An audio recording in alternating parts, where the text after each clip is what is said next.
guess what? ChatGPT was better. The professors then said, why don't we just, this is a famous study, by the way. Professor said, let's take the best 5 student ideas and the best 5 ChatGPT ideas, because when you're brainstorming, you want to get to the very best single idea eventually. Again, ChatGPT won. By this time, it was dark clouds in the classroom. Everybody was depressed. They had gone into Jeff mode in a sense. But then, just for fun, they did another experiment. They gave the students who had developed the best 5 human ideas, they gave them the keyboard and said, why don't you guide ChatGPT and see after spending 5 minutes with it, can it create an even better idea or even 5 even better ideas? So they did that for 5 minutes and then had the 5 best ChatGPT ideas with the 5 best human plus ChatGPT ideas, and the human plus ChatGPT ideas won.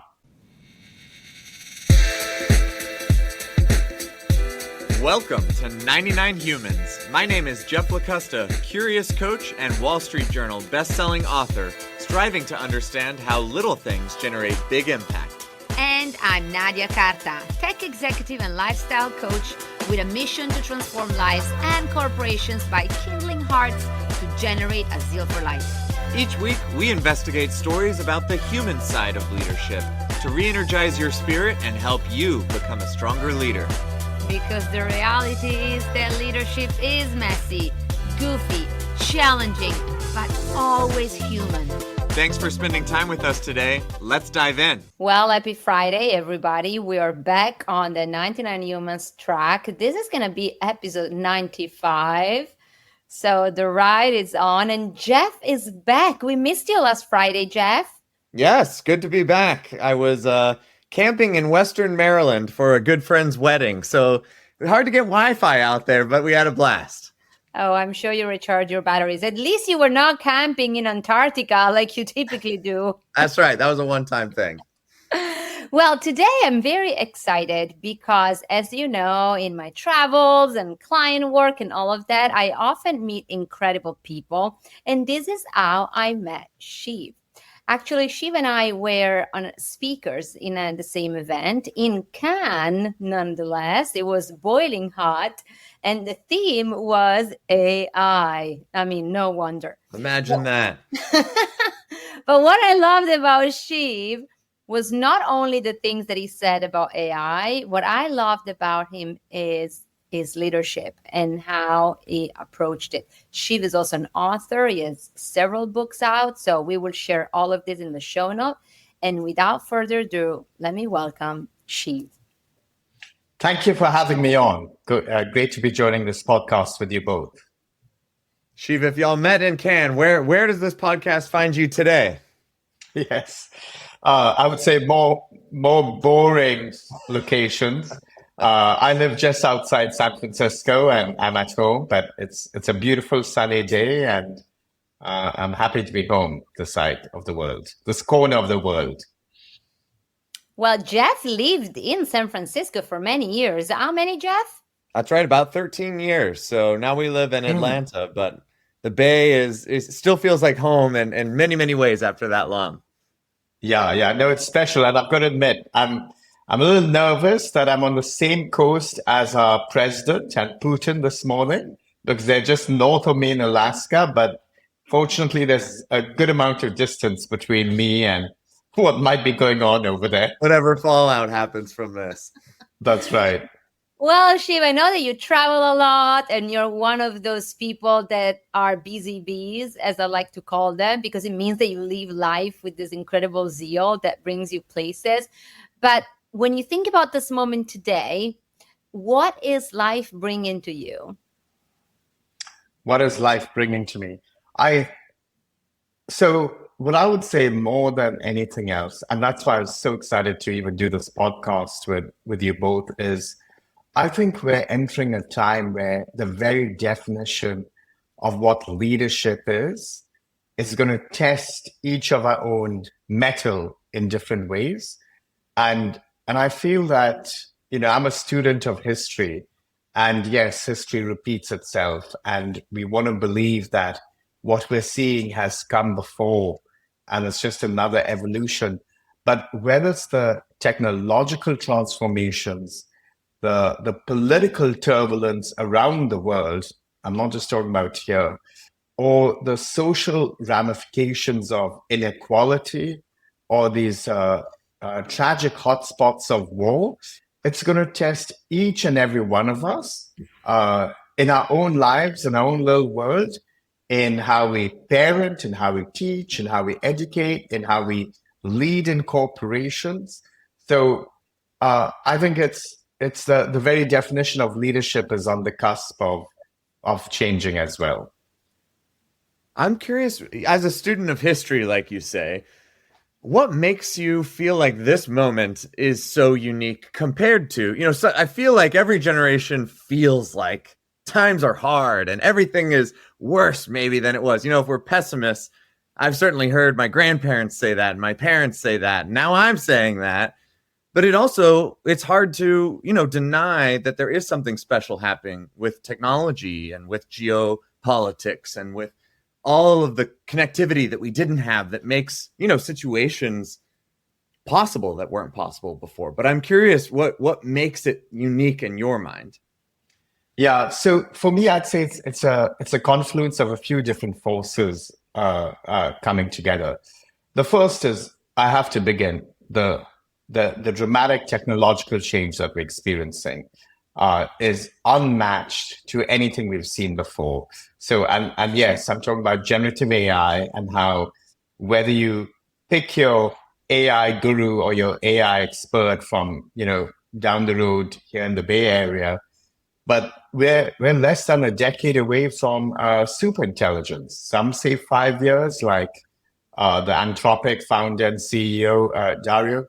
Others say 8 years, but that's super. They all say within the next decade, we're going to have superintelligence. And what superintelligence is not artificial general intelligence. It means that each of us could have an intelligent thing with us in whatever form or shape it takes that is alone smarter than all of humanity together combined right now. So just that alone is a level of scale of transformation, of change that we're on the cusp of experiencing that will have massive ramifications that we've never seen before. I mean, I liken it to when those first cavemen and cavewomen discovered fire. They knew they were holding on to something so mind-blowingly powerful, but they couldn't, they were limited by their imaginations in terms of its impact on us for centuries and thousands of years later than that. So that's one piece of that's one part of it, the technological change tied to AI specifically. The second is tied to this, but coming a little earlier, is how all of a sudden, and this was the topic of my second book, information has become so malleable and so contested and so much a matter of information, and that the differences between fact and fiction, the lines are blurred so dramatically, tragically at times, enabled by technology, creating chaos factories, that unlike in the past, we have much less of a shared understanding among us as people around the world. Now, you and I, Jeff, we have a connection because, we have the physical experience of knowing the Bay Area well. Nadia, you and I were in Cannes together. That creates a shared experience. But if you think about how much of our lives are digitally driven and how much of those experiences are increasingly being manufactured as well, or how much our emotions are being played with, it creates a diversive reality that's going to be very hard for us to comprehend and deal with. That's the second thing. The third point is, just if you look at the geopolitics as these two forces coming together, we've never had greater wealth and greater inequality. Pick your country. It doesn't matter.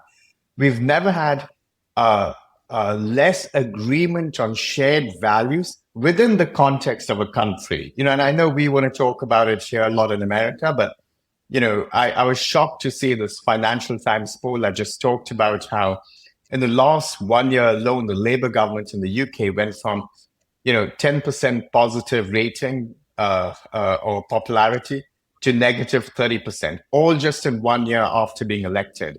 And you look at what happens in India and Turkey. I mean, again, you pick your country, crazy dynamics.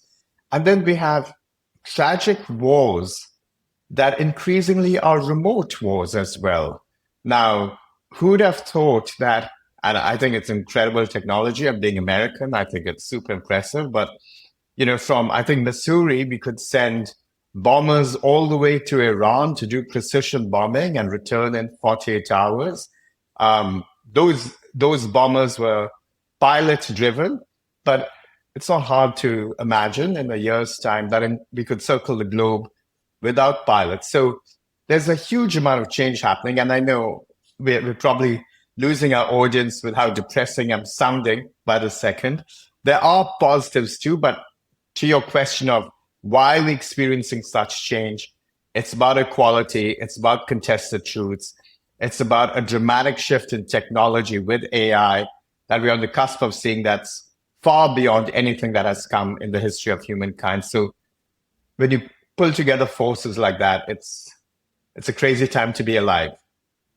I personally love that you gave such a review of all these forces. There's a fourth one that I typically add when I speak about these matters, which is the situation of our planet.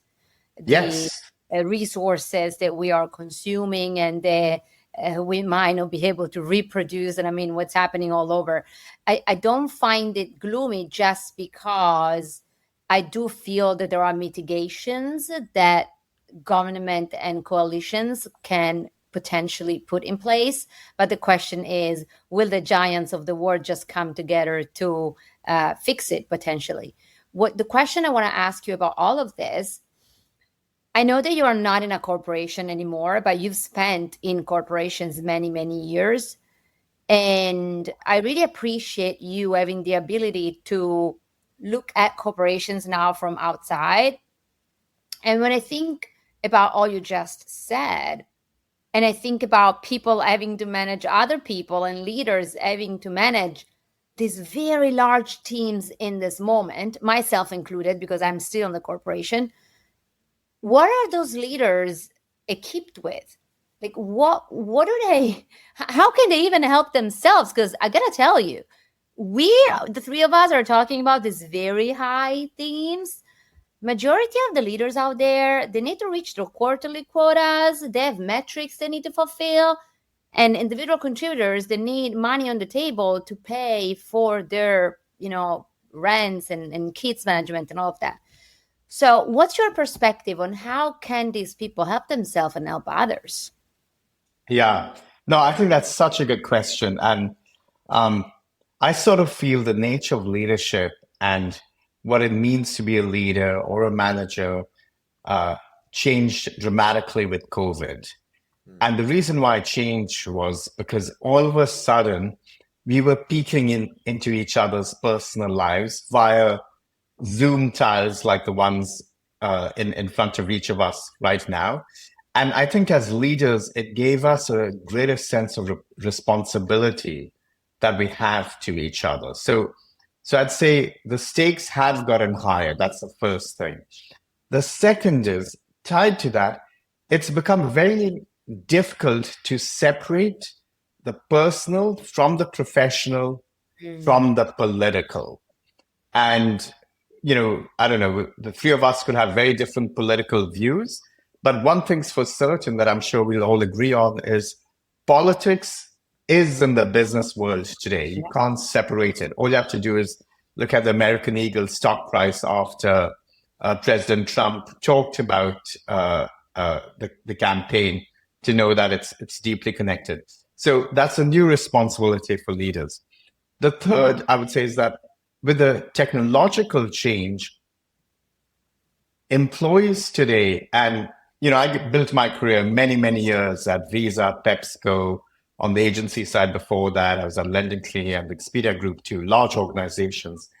Is for many years, we could just give our employees simple jobs to do. We could break down the nature of how business gets done into a series of sub tasks.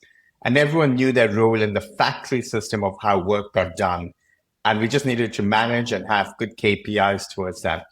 The challenge is, as we do that, and I'm dealing with this today because I'm advising a Fortune 200 company on this. As we do that, those same employees are getting increasingly nervous, and with good reason, that 2 years or 5 years or 8 years from now or 10 years from now, they may not even have jobs. And they worry that as we ask them to lean into the technology, we are actually asking them to learn how to put themselves out of jobs. So for a manager who's focused on their P&L and getting folks to do stuff, they have much greater challenges than before. So that's a problem. How do you solve that? It comes with a few simple ideas, at least in my perspective, based on my experience. And that is, nothing beats extreme vulnerability. And the most important dimension of that is talking about how little you may know. And I'll give you a very different example from this that has relevance. So it was 2015, 2016. I was at Visa, and we were holding one of our client summits, and it was in Montenegro. And I'd flown in. I was giving one of the keynote talks on the future of payment technology for all of our European banks and Central European bank customers, serious bankers, senior merchants as well. And 20 minutes before getting on stage, I caught up with our president who ran that region. And I said, hey, just want to check, anything special I should know before I go on stage and speak? Any tips, any advice? These are your local clients. And I fully expected him to really not say anything I didn't know. To be blunt, I knew my job well. I'd been traveling around the world a lot. I'd been to Europe to meet with many of those clients in the past. And he said something that stopped me in my tracks. And this is 2015. Now it seems so obvious. He was like, just know, you have Ukrainian bankers in the room and you have Russian bankers in the room. And whatever you do, you cannot make either any more upset with the other side as they already are. And I was like, I got to admit, it's not in my skill set to know how to avoid saying what I don't even know what could upset them. But he was like, hey, we're a global organization.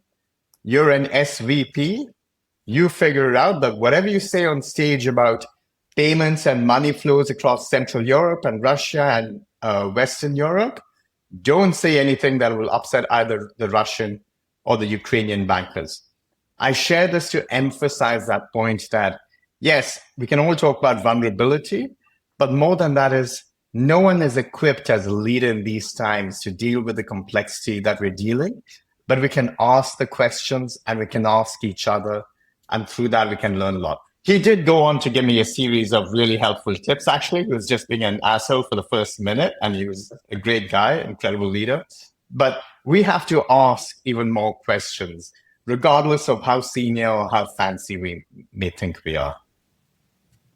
Is there an innate sort of built-in undercurrent here that being a follower is also changing? I'm curious if you feel like there's a different set of responsibilities that followership, which I'm a big believer that to be a good leader, you also need to learn at least how to be a good follower.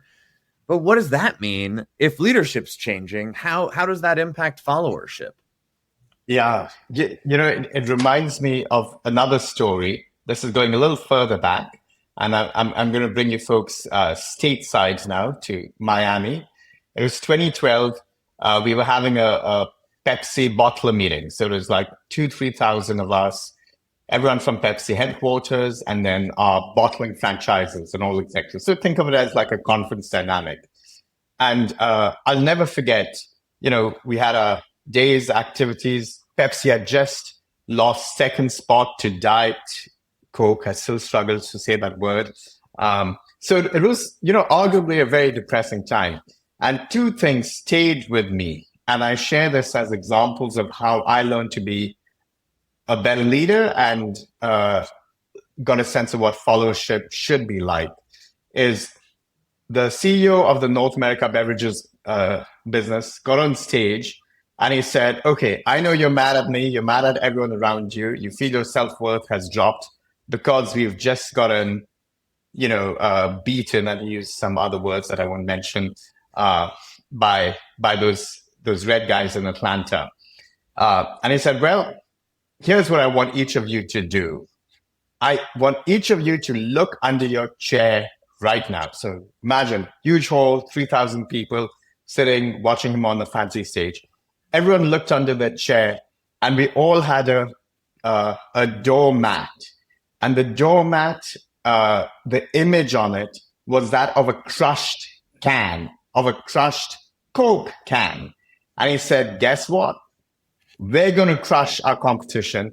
And I want each of you to take your own doormat and keep it at your front door and walk on it every day when you come into work. So the leadership and what drove the followership was he addressed the elephant in the room. He did it in dramatic fashion, and he gave us the feeling that we would die for him. That was at 9 or 8 a.m. in the morning. At 2 a.m. that night, after the official dinner, after the official cocktails, there were only 8 to 9 people left in the bar of the hotel. Everyone had gone back to their rooms, getting ready for the next day, starting at 6 a.m. Guess who was one of the 8 people still there? It was the president, a 60-year-old of the North America beverages business. And he was like, I'm not going to leave until everyone else around me leaves. So if we want to do an all-nighter, we're going to do it. So in that, I saw the importance of how to lead from the front. But what I also saw was he cultivated followership by just being there at every stage. Now, followership is not something that we explicitly choose necessarily. I believe it's more implicit, and we make those more subconscious choices based on how we see people around us and who we like and think they align with our values, he or she, and we want to learn from them, be around them. He embodied that for me. And I mean, he was a student of servant leadership. But that's how I sort of saw what it meant to be a follower. I wanted to lead him. That's one big part. The other piece I just want to touch on really quickly is we're in an interesting time here in America where you have extremes of wealth, and you have this whole new philosophy around leadership, which is finally power's back with the ones with the powerful. You just have to think back to the inauguration and all the people that were standing behind Trump, the billionaires and the corporate leaders that felt obliged to. You just need to think about return to work and how everyone's forced back into the office. What can't be forced upon employees, though, is followership. And for however much inequality there is in the world, or for however much complexity or concentration of power, and I know I might be sounding like a socialist, but I'm a proud capitalist. We'll get to that in a minute. It's people have choice. They always have choice. And when it comes to followership, we choose who to follow, I think more subconsciously, but in the long run, that's what creates successful countries and democracies. That's why America's, the most amazing country in the world, the immigration story. It's the ultimate follow the leader dynamic in a sense. And for the complexities in the world around us and the new standards of leadership, those basics still hold true, those values. Can I drop one of my bombs? Let's do it. Let's go for it. If you have listened to some of our episodes, you know that I'm known for my bombs. So I buy into almost everything you said, with few exception and tweaks. Yeah. And I'm going to outline it for our listeners. So we are witnessing this platform shift with AI basically democratizing skills and capabilities and outcomes across the world. Like a kid in India can now produce a film that could go viral and could land him an advertising campaign. I'm making extremes, but it's possible. The Yes. technology out there, it's now pretty substantially impressive, let's say. And to your point about super intelligence and all of it. Obviously, all the leaders that we work in corporation, we built incredible lifestyles around the salaries that we make, and we have all these responsibilities and all of that. And to your point, we're now building the society in which our own job could be, for a reason, deprecated of all of that. Yet we know that with all these AI tools, for those that are hungry and foolish and creative, there's never been such a land of opportunities to make a difference as before. Like until probably 15 years ago, your only chance to become wealthy was either to be an entrepreneur or to land a job in one of the top 50, right? But now, if you're smart and brilliant and all of that, you could become a millionaire in many other ways. So if we now attach the point we were making about leaders and fellowship and all of that, and the fact that for Gen Z, money is not anymore the most important element, our nervous system is. The ability to choose what we want to do with our time, freedom, our passion project. Like, I don't want to be with the president of my company until 2 a.m. in a bar. Like at that time, I probably want to be in bed because I want to wake up at 6 a.m. the day after and go for a hike in the acres that I own somewhere upstate. So I'm thinking a bit of extremes here because, I mean, those leaders, like, what are we going to offer to a 25 years old in 10 years from now to have them come and work for us on a 9 to 5? Like, I will be very surprised. Like, how are we going to put a job out? And people are like, yeah, like coming to the office, you foolish? Like, why? So what's your perspective about that? Well, I so much interesting stuff to unpack there, but I'd start by saying, I think it's a good question whether the 9 to 5 will need to even exist. And I'd start with that premise. And I say this because on the positive side, we are entering an incredible time where, as you know, I talked about Nadia when we were together, where any of us or any of our children can be incredible specialists and generalists all at once. I'm a writer by trade. I write books. I wrote long emails when I was in my corporate jobs, and I've been known for that. But that's how I express myself. Thanks to generative AI, I can also illustrate like one of the best illustrators in the world. I can also shoot film and direct film like Steven Spielberg, even though I don't have a millionth of the kind of talent that he has. A decade ago, I put in a lot of effort to train my kids on how to code because I was like, guys, it's going to be the future. It's super important. And they hated me for it. And I was like, one day you'll thank me. They're not going to thank me. They're already still upset because with vibe coding, just like 2 nights ago, my 16-year-old, my oldest son, he had an idea for an app. And by 10 a.m. the next morning, he had built it. I was like, dude, firstly, you're supposed to sleep at night. But then he's like, no, wait, let me show you what I've done.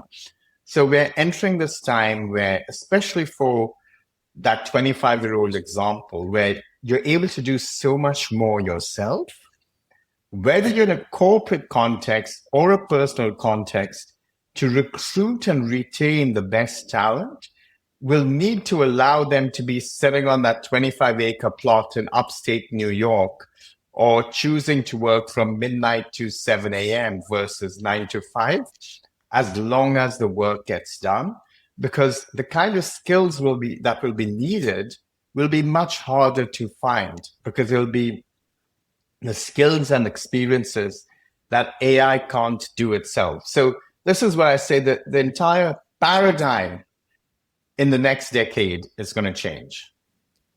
Just to help us fill in the silver lining here that you're starting to paint, what are those skills that AI won't be able to do so that we can direct our ships towards those things? Well, I'll start by saying it So I get asked that a lot. And I promise everybody, I don't have any fancy answers because I can't see the future myself. Yeah. But there are few constants that we can hold to. The first of which is what we're doing right now. For the foreseeable future, it is going to be a human-centric world. And that means being able to connect the dots between different subjects, to have a conversation that, I hope at least is interesting enough for others to want to listen to and join or participate in, to be able to think through, yes, we'll have AI agents by the millions doing all kinds of tasks for us. But guess what? At least in my case, I know I'm going to still want to go and physically shop because it does something in my brain and I really enjoy doing that. And if I want to go and physically shop, guess what? I also want to talk to people because I'm wired to engage with other people as well, which means there'll be people, in those shops talking to me, and there'll be people behind them managing the entire corporations that drive that shopping experience. So yes, a bunch of things will change dramatically. However, because it's still a human to human world, anything that requires human interaction, that requires conversation, experience, expertise, taste. Oh my God. Taste is one of the biggest areas that is going to be highly differentiated. I spend a lot of time trying to figure out how my 16-year-old and my 14-year-old boys, their brains are wired. And the only piece that's hard for me to get a grip on is their taste in music. And I use a lot of AI tools, and I'm at the forefront of a lot of these technologies, but nothing helps me with understanding that problem. And that's deeply human. So the deeply human stuff is going to stay without a doubt. And I do fundamentally believe we are entering an era of entrepreneurship where there'll be new companies, new products, new ways of working, new ways of living. We just don't know. In 2000, for example, no one would have thought that a quarter of the global advertising industry would go to Alphabet. And I say that as a massive compliment. Nobody knew Google, that it existed. And that's just in 25 years, that kind of growth. So huge swaths of jobs will go away, but others will be created that we just don't know what they will be right now. Yeah, stats that I shared in a keynote that I did in Los Angeles 2 days ago is that 9 million jobs will be deprecated by 2030, but 11 million new ones are going to be emerging thanks to AI. And to your point that you did earlier with fire, eventually we only know what we can know. Again, we don't know how far the technology can go, and we don't know what we can create. What I agree very much with you is that we are created to be craving human connection. I mean, this is how kids are made, and in most cases, let's say. Yeah. And eventually, the future that I'm looking forward to is the future where anything that is risk related and where the human species is in danger to execute a given job that is now necessary will be rather given to an AI-based tool, so that we humans can actually go back and do what we are best in do, which is the thinking, the creating. In fact, I read another stat that the wellness industry, so anything associated with wellness, trips, holidays, all of that, it's like growing double digit and in the trillions for the next years. The question is going to be, we're going to be the buyers of those, because either the amount of cash that we all have available is going to be multiplied, or to your point, the gap between wealth and non-wealth will be even wider. Yeah. One sort of nuance to that, if I may ever so slightly maybe have a different opinion or mildly different opinion, is so two things. Firstly, I don't think we're going to be able to compete with the AI on the thinking side. I also don't think we're going to be able to compete on the creativity side. Now, the process of creativity is inherently human. It's going to do, and it's already starting to do, immense fake creativity, but it's going to be impossible to tell the difference. I look at that Wimbledon influencer from 2 months ago, Mia Zula, I think. Oh, was doing some incredible posting on Instagram. We all loved following her. Gave us an incredible peek into what Wimbledon was like if you couldn't be there yourself. Only problem is she wasn't real. She was an AI influencer, but had, I don't know, 165,000 followers on Insta, etc. So thinking creativity is going to be greater than what we are capable of as human beings. However, and this is probably, I'd say, my most important point, what we will control, hopefully, if we as human beings play our cards right, is human agency. It'll be our choice to say, the little drawing I did by hand, I actually prefer that to what that AI tool created for me. And I'm going to assign more meaning to it or more substance to it. When I think about what's going on across the world today, the greatest stress points aren't actually technological, they're human driven. And where there's success, it's human beings stepping up and making a stronger voice. If you look at it politically, the political leaders, good and bad, or the business leaders, good and bad, that carry most weight today, it's their retail leaders, meaning they're winning or losing based on their skills and how they connect with other people. Elon Musk at X and SpaceX and everywhere else, his company started to struggle a bit because his personal reputation and the way he was engaging with the rest of the world was taking a very big hit. In contrast, Chase and Jamie Dimon, as just an example, on the upswing because he's leading in a very different way. And we could talk about 100 political examples in the same way. So human agency is at the center, and that's what we control. And then the people winning and losing are the ones who relate better with everybody else.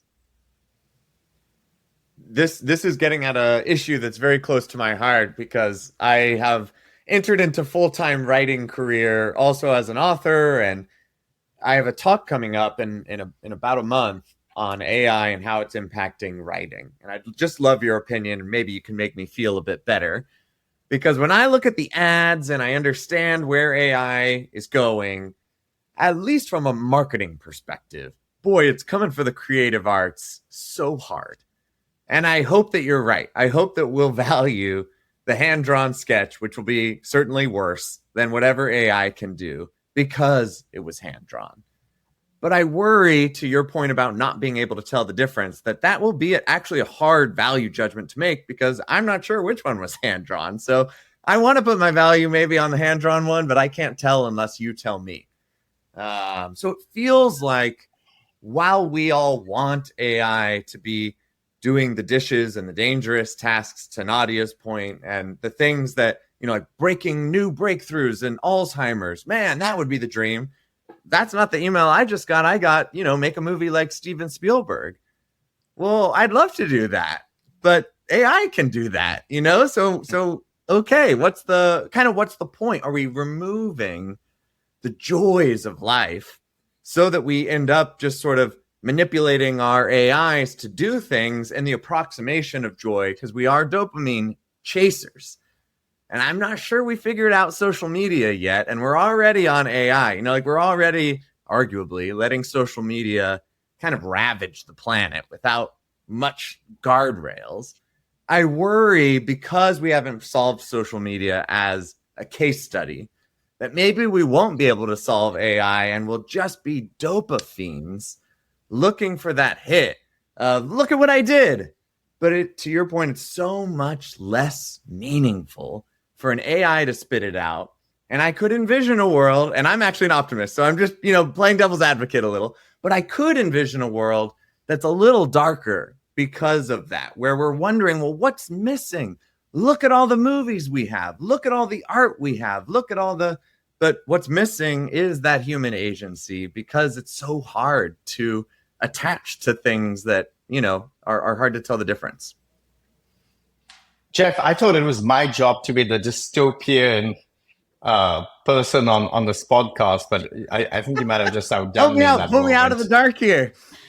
I mean, Jeff is the most positive person ever. So we cannot leave this call on a low note. Okay, look, so first and foremost, just to frame this up right, I feel your pain. I've been writing since I was 6 years old. In high school, I wrote short stories. In college, I went to a business school, but I wrote fiction as my honors thesis. I've written 3 books. I think and dream in words all the time. I buy books like there's no tomorrow. I could probably open my own bookstore. It's that's my world. You would not be alone. Between the 3 of us, probably we own the equals of Barnes and Noble. I love it. Yes. Amazing. So I hear where you're coming from. Now, look, I can only look at different pieces of research to answer that question.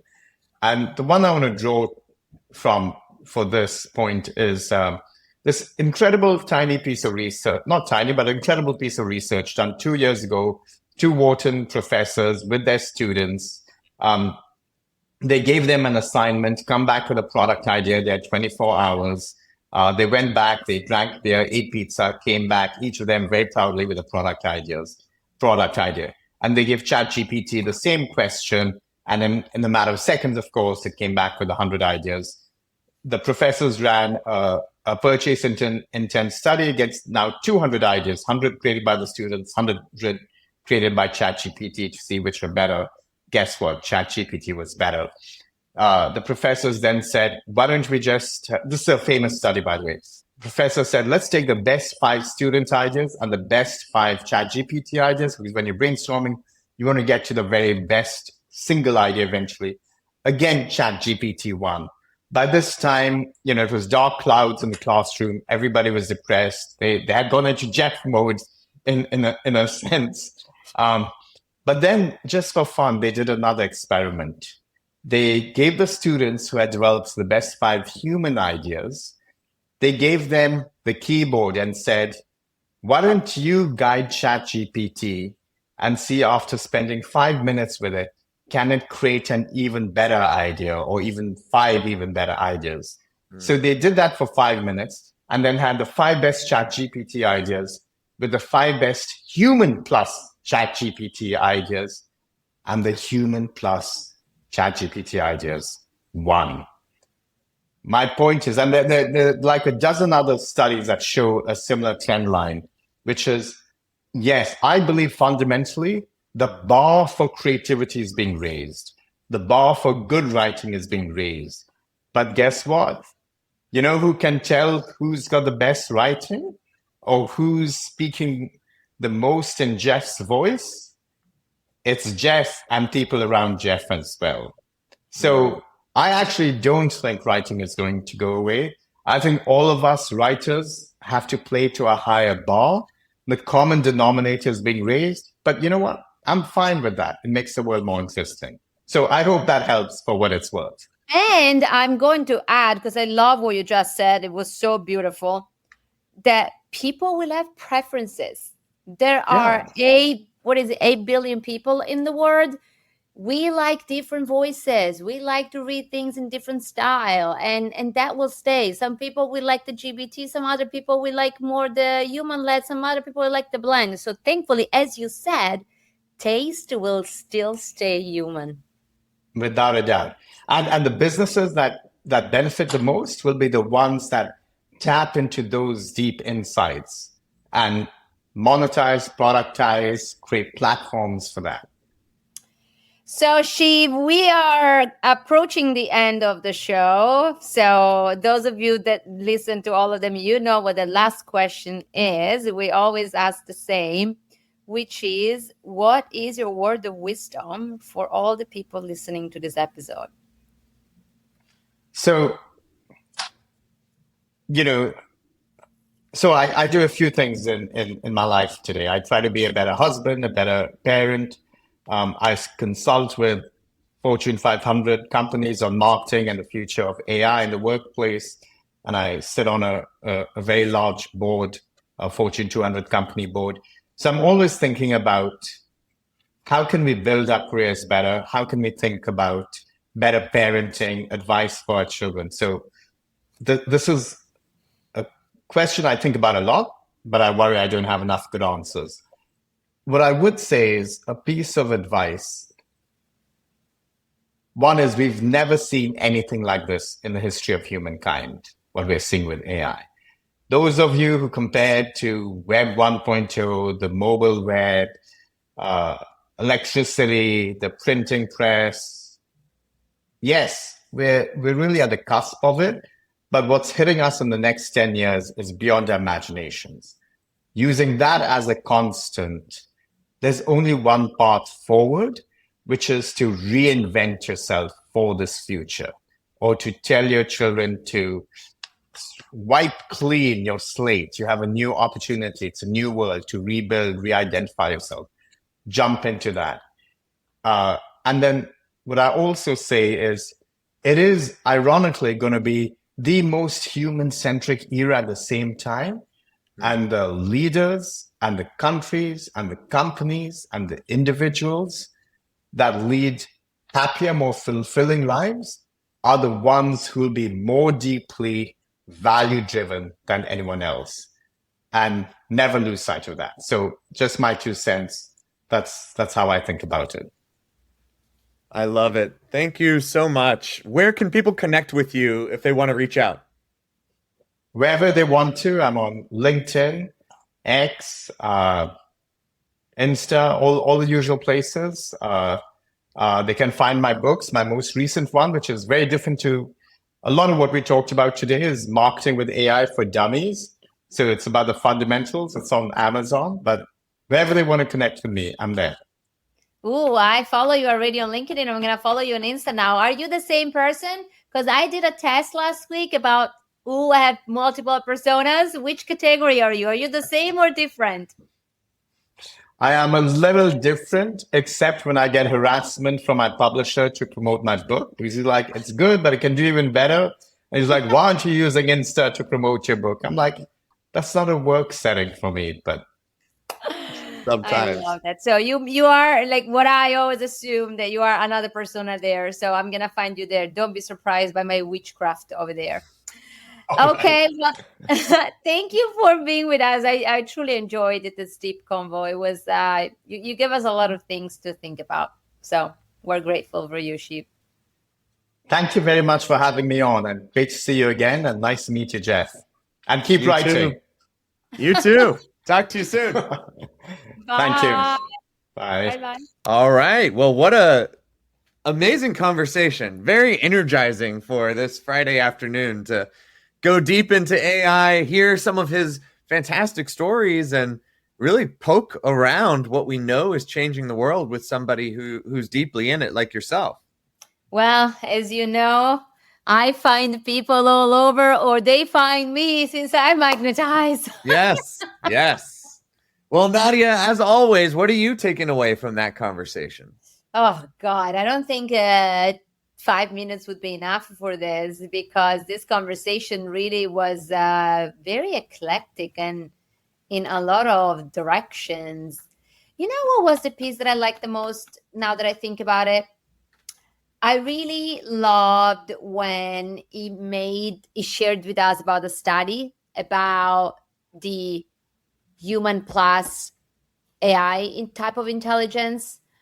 That segment really, really excited me because, I see it in my own skin, in my writing and in my ideation of things.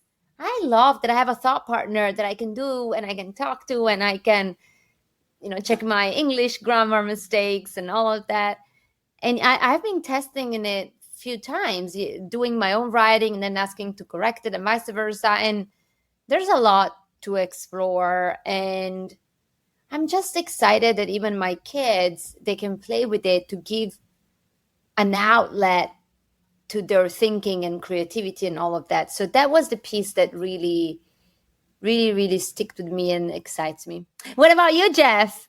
Similar piece, but a different element to it. I have heard before, if you take lawyers just as an example, you're not competing with AI, you're competing against lawyers who use AI. And that sort of turn of phrase is becoming quite popular. But I really liked Shiv's point that what that means is that the bar is raised, which how can we not think that's a good thing? The quality of work, the quantity, so many things that are productive and are good and are just becoming that much better. And with AI, we can cross that bar and set the new bar, which will be something that we can't imagine right now, but will exist until, our tools will help us again. And we've actually seen stair-step movements like that through history. And when I think about it as a bar being raised, it feels really positive to me. Whereas other turns of phrase, I guess we're talking about the same thing. It's just how you say it and how we think about it. And that way of saying it really resonated as something that I like and I want to be a part of and is energizing. So I agree. As much as we, felt around the dark clouds, at the end of the day, optimism still wins, which, as you know, will be how I end it, no matter what the truth is.